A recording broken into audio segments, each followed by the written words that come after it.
A leaker on the controversial website 4chan claims that he knows the plot of the upcoming Rey Palpatine Star Wars film, and he drops some bombshells that we probably were expecting.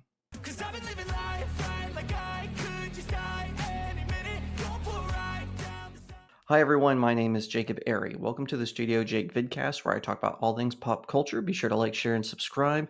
Don't forget to ring that little bell if you're watching on YouTube so you get notifications, and consider becoming a channel member. All right, so Disney has done irreparable damage to Star Wars. At this point, after the Mandalorian and Grogu film come out, they should probably just cancel all their other projects unless they want to go back to the anime version of Star Wars Visions. But other than that, they should just lay low, maybe for even 10 years, some people are saying, and just let it nap and let it come back.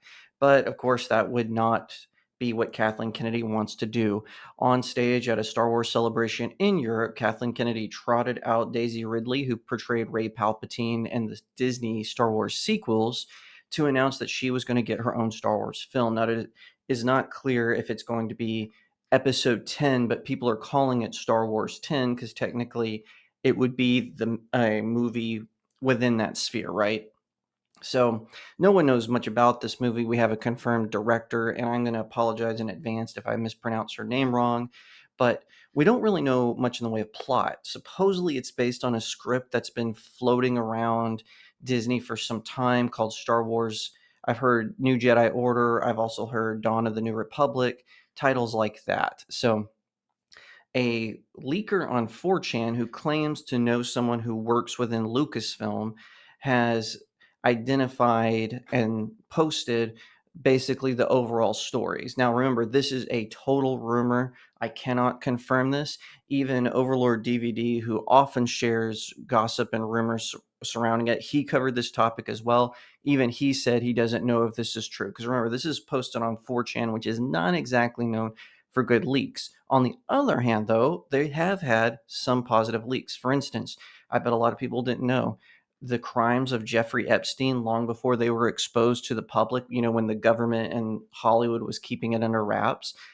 A leaker on 4chan told all about Jeffrey Epstein. So that is to say, not everything about, or I should say, not everything posted on 4chan is total fiction, but I just wanted to clarify that I'm not saying I believe this. I'm going to give my thoughts at the end, but I just wanted to read it to you so you are informed. So, according to this leaker, it's set 10 years after the rise of Skywalker. The main villain of the film is Vetter Osina, who later goes by the name Darth Caelius. He's an ambitious young man who leads a faction of Imperial First Order loyalists who eventually get elected into the Galactic Parliament, the new governing body of the Star Wars galaxy. He's described as Palpatine-like, younger, but incredibly dangerous ideologically. He aims to resurrect Sith culture and learns the Force from ancient texts, much like Rey. The struggle in the film is more political this time around. The danger is in how the Sith can seize power peacefully through populism. Of course, we gotta go against populism. Sorry. Continue on. Kalius builds his political platform on the fact that he is a Sith Lord. The film ends with the people of the galaxy rejecting Kalius's bid for prime minister and being put on a fair trial. The film is very much Charmin Obaid Chinoy's through and through, although Stephen Knight is writing the screenplay. Charmin is given the story credit. The main idea, which is heavily implied, it's never stated directly in the film, is that the history of the galaxy was defined by toxic masculinity.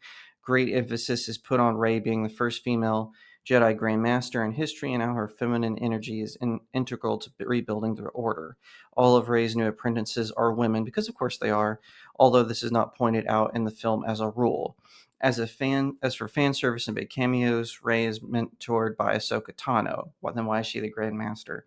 Who is now an utterly mystic. Sabine Wren also appears in the movie. She is now the Queen of the Mandalorians and wields a reforged darksaber. The film is also brimming with various prequel references. One character even says, "Hello there," at one point. Another character references not liking water because it gets everywhere. There is a Gungan character in the film named Ban Jeek. Okay. I'm glad the prequels are getting the respect they deserve finally after derision from uppity Star Wars fans. And by the way, I've said this multiple times on both my website, StudioJakeMedia.com, and on this channel.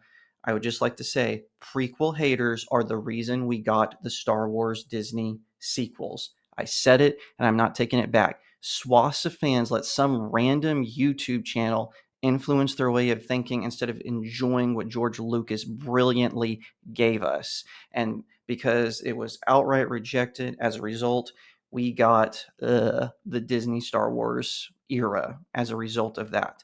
Okay, so back to this. Sorry, that was a little rant. This is par for the course for Kathleen Kennedy. Kathleen Kennedy, being a California resident, I don't know if she's native to California. She seems to have this weird obsession with British women. She gets Phoebe Waller Bridge's input every chance she get. And also, she cast Daisy Ridley as Rey, made her kind of the main character.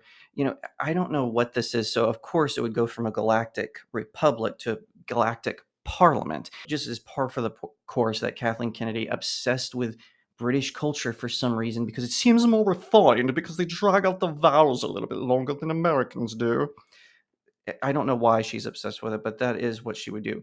And of course, there's this going to be this message about toxic masculinity. I have a feeling what they're going to try to do is they're going to try to use sort of Star Wars fans' criticisms of, say, Disney Star Wars and Darth Caelius's, if this is true, Darth Caelius's fan club. They're going to make them sound like the Star Wars fans who have outright just rejected Disney Star Wars. I guarantee they're going to use phrases like "respect the lore," do this, and also if Rey is the Grand Master of the Jedi Council, why is Osaka Tano being her mentor?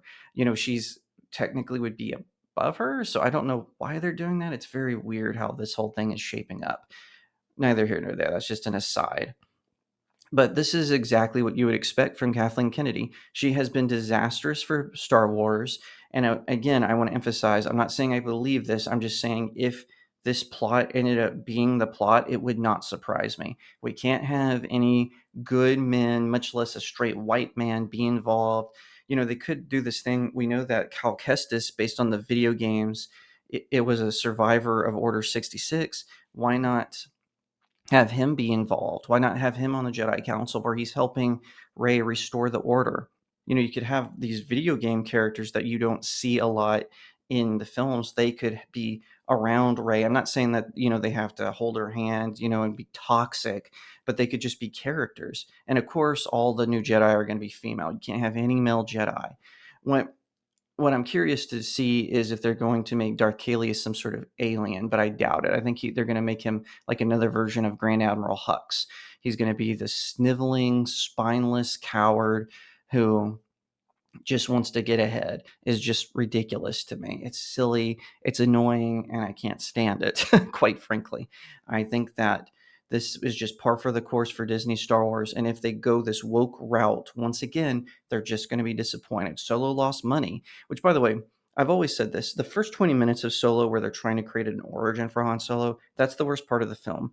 Whenever it goes into the heist arc, of the film, that's when it gets good. Once you get past that, I enjoy it. But I'm not surprised that it lost money because who wants to have an annoying robot played by Phoebe Waller Bridge, some privileged British actress lecturing you about equal rights especially when she's a droid. It's so stupid. Anyway, all that to say, if this is the plot of Star Wars 10, that's going to be the final nail in the coffin. The Acolyte has already ruined Star Wars for so many people. And if they decide to do this, it's over. Not even the Mandalorian spin off movie will be able to save Star Wars. If you like that video, be sure to give it a thumbs up, leave me a comment, tell what you think, share it to all your friends, and subscribe. If you're watching on YouTube, ring the little bell so you get notifications every time I post a new video or go live, and consider becoming a channel member where you get all kinds of perks, including a first look video once a week where I let all my all my channel members view it before it goes to all the subscribers. if you're watching and you're like, I don't want to support you on big tech. I'm watching on YouTube, Rumble, Odyssey, BitChute, and I just don't want to support you that way. No worries. Click on the link to my locals community.